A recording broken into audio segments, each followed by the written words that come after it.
আসসালামু আলাইকুম।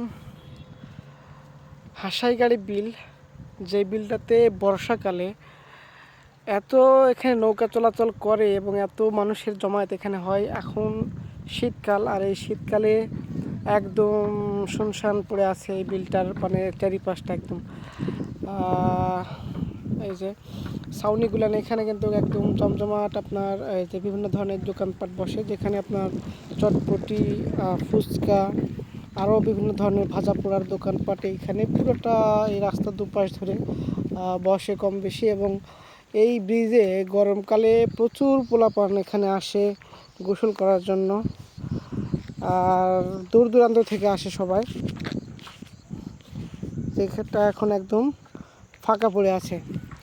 আসলে সব ক্ষেত্রে, আমাদের জীবনের প্রতিটা ক্ষেত্রে আমরা সবাই সবার প্রয়োজনেই কেবল আমরা আসলে আসি। এটাও একটা, মানে এই জায়গা থেকে আমরা একটা শিক্ষা নিতে পারি।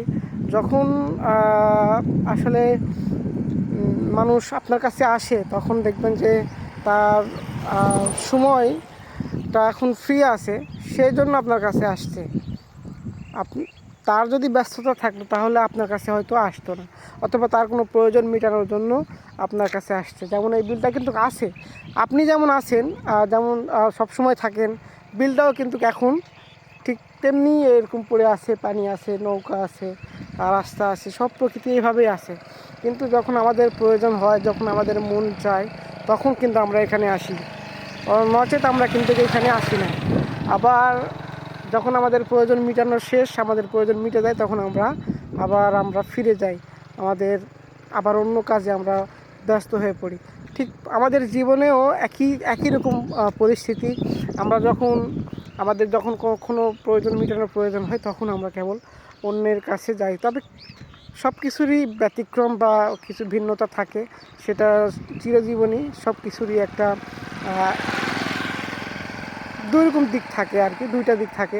এটা খুবই ব্যতিক্রম, ওইটা খুবই পাওয়া মুশকিল, যে আপনার প্রয়োজনের ব্যতীত আপনাকে কেবল স্মরণ রাখে, আপনাকে ভালোবাসে, সত্যিকার অর্থে আপনাকে সময় দিতে চায়।